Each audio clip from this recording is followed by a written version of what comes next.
이 동영상에서는 코린토 1서 7장 32절부터 35절에 대해 말씀드리겠습니다.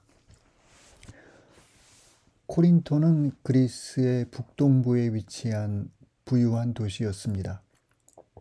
두 개의 항구를 지닌 그리스 최대의 상업 도시였지요.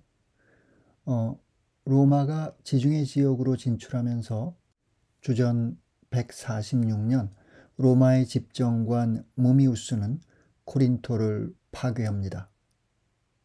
하지만 그 후 율리우스 시저와 아우구스투스는 이 도시를 재건하여 이전보다 더 큰 규모의 국제적인 상업 도시로 성장시켰습니다. 이렇게 찾아온 풍요로움과 함께 코린토에서는 학문적 발전과 함께 헬레니즘 사상이 꽃피었습니다. 반대로 이런 풍요로움 안에서 윤리적 타락의 경향도 두드러졌습니다.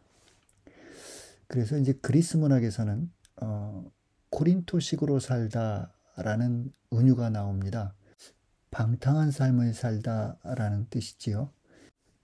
이렇게 풍요로움의 양면성을 보여주던 코린토라는 도시에 그리스도교 공동체가 세워집니다. 사도행전 15장부터 18장에서 바오로의 2차 선교 여행이 다루어지는데요. 아마도 이 시기에 바오로는 처음으로 코린토를 방문했던 것 같습니다. 주후 49년부터 52년경에 바오로는 코린토를 방문하였을 것이고 그리고 유다 회당, 그러니까 시나고가에서 1년 6개월이라는 오랜 시간 동안 복음을 선포하면서 회당장 크리스포스나 회당장 소스테네스와 같은 중요한 인물들에게 복음을 전할 수 있었습니다.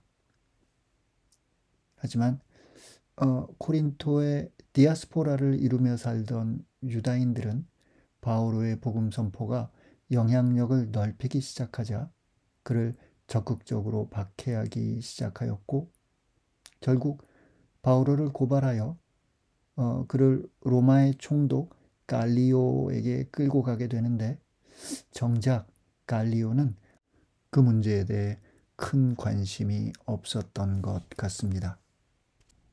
코린토 1서의 문학적 구조를 보자면 서간의 도입 부분을 마친 후 바오로는 바로 코린토 공동체의 그 분열에 관해서 자신의 견해를 밝힙니다.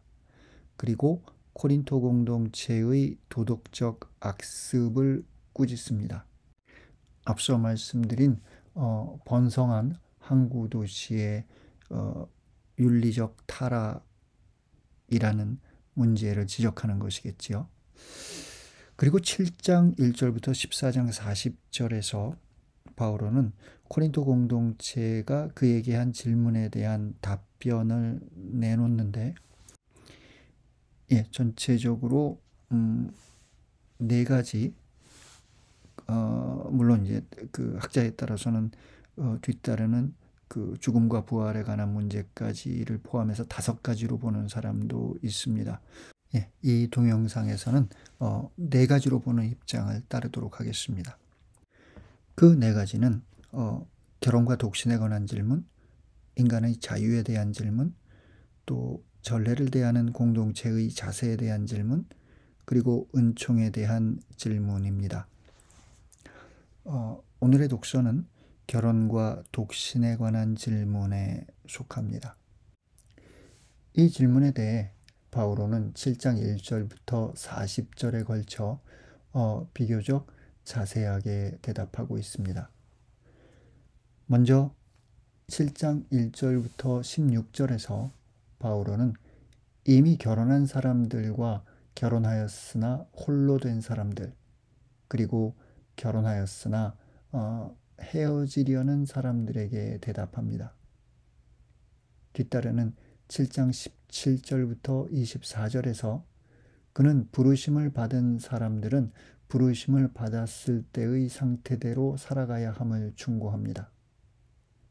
그리고 7장 25절부터 38절에서 미혼자들에 대해 언급하는데 바오로는 이 부분이 주님의 명령이 아니라 자신의 의견임을 강조하면서 충고를 내놓습니다. 오늘의 독서인 7장 32절부터 35절은 바오로가 이렇게 미혼자들을 향해 충고한 후에 그 충고에 대한 근거를 제시하는 부분입니다. 텍스트를 살펴보지요. 나는 여러분이 걱정 없이 살기를 바랍니다. 혼인하지 않은 남자는 어떻게 하면 주님을 기쁘게 해드릴 수 있을까 하고 주님의 일을 걱정합니다.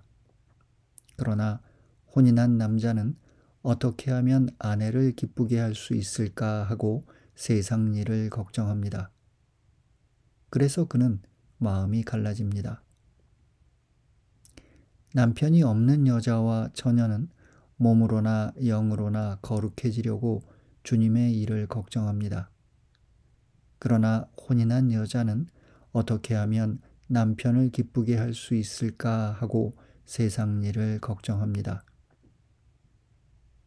나는 여러분 자신의 이익을 위하여 이 말을 합니다.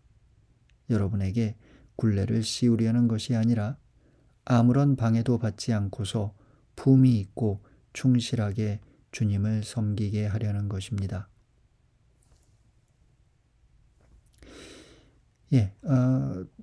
텍스트의 내적 구조를 보자면 이렇게 시작하죠. 나는 여러분이 걱정 없이 살기를 바랍니다.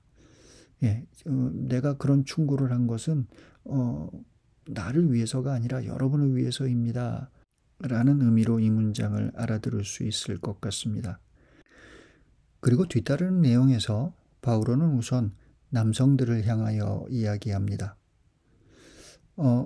혼인하지 않은 남자는 주님의 일을 걱정합니다. 하지만 혼인한 남자는 세상 일을 걱정합니다.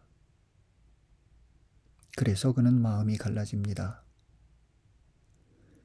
먼저 이렇게 남성들을 향해서 이야기하고 이번에는 여성들에 관해서 이야기하는데 사실상 동일한 이야기지요. 혼인하지 않은 여성은 주님의 일을 걱정합니다.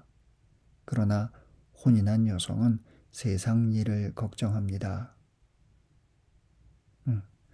그래서 그녀는 마음이 갈라집니다. 라는 문장은 생략되었습니다. 아무튼 혼인하지 않는 사람은 혼자 있으니 주님의 일만을 걱정하고 주님의 일에 집중할 수 있는데 혼인한 사람은 세상 일을 걱정하느라고 마음이 갈라지게 됩니다. 라는 뜻이겠지요. 35절에서 앞선 32절의 내용이 사실상 반복됩니다. 나는 여러분 자신의 이익을 위하여 이 말을 합니다. 내가 그런 충고를 한 것은 나를 위해서가 아니라 여러분을 위한 말입니다. 라는 뜻이겠지요. 결혼과 독신에 관한 바오로의 충고는 그의 종말론에 근거합니다. 그는 아직 결혼하지 않은 사람이나 결혼하였지만 혼자된 사람에게 결혼하지 말 것을 권합니다. 그것은 무엇보다도 종말이, 그러니까 예수 그리스도의 재림이 멀지 않았다는 바오로의 기대 때문입니다. 이제 곧 예수 그리스도께서 재림하실 터인데 그 남은 시간을 세상 일이 아니라 주님의 일에 집중하고 주님의 일을 걱정하며 거룩하게 지내는 것이 더 합당하다는 것입니다. 그렇다고 바오로가 결혼한 사람들에게 헤어지라고 하는 것은 아닙니다. 앞선 7장 17절부터 24절에서 이미 언급한 대로 바오로는 부르심을 받았을 때의 상태대로 살아가라고 충고합니다. 사실상 바오로가 중요하게 생각하는 것은 결혼 여부가 아니라 그리스도인의 삶이 세상 일과 주님의 일로 갈라지지 않고 충실하게 주님을 섬기는 삶이 되는 것입니다. 결혼에 대한 이런 바오로의 충고, 그의 생각을 오늘의 교회는 그대로 이어받지는 않았습니다. 오늘의 교회는 성사를 통해 한 남자와 한 여자의 결혼을 축복하며 두 사람이 이루는 가정이 거룩한 성가정이 되기를 기원합니다. 이런 차이가 생겨난 데에는 두 가지 변화가 있는데요. 하나는 종말론의 변화이겠고요. 다른 하나는 결혼과 성에 관한 새로운 이해라고 볼 수 있겠습니다. 바오로는 예수 그리스도의 재림이 임박한 것으로 보았고 이제 금방 종말이 올 것이라고 생각했던 것 같습니다. 하지만 루카와 같은 신학자들은 그 종말관을 조금 변화시킵니다. 종말은 미래의 사건이 아니라 이미 시작되었고 아직 완성되지 않은 사건이라는 것이지요. 따라서 예수 그리스도를 통해 이미 시작된 종말의 시간을 그리스도인들의 교회는 이미 살고 있고 하지만 그것이 아직 완성된 것은 아니라는 새로운 종말관을 루카는 제시합니다. 또 교회의 신학이 성장하면서 단순한 세속적 사건으로 여겨졌던 결혼, 그리고 단순히 쾌락으로 여겨졌던 성에 대한 그 이해가 바뀌게 되지요. 교회는 이제 혼인에 대한 재해석을 통해 한 남자와 한 여자가 이루는 가정이라는 사건이 세상 일이 아니라 주님의 일이 될 수 있다는 새로운 안목을 갖게 됩니다. 따라서 오늘의 교회가 갖는 가장 중요한 사목적 관심 중 하나는 가정의 성화입니다. 그리스도인들의 가정을 통해 예수 그리스도의 거룩함이 세상을 향해 선포될 수 있다고 보는 것입니다. 따라서 우리는 오늘의 텍스트를 문자적으로 알아들을 필요는 없을 것 같습니다. 물론 그렇다고 해서 오늘의 독서가 의미 없는 것도 아닙니다.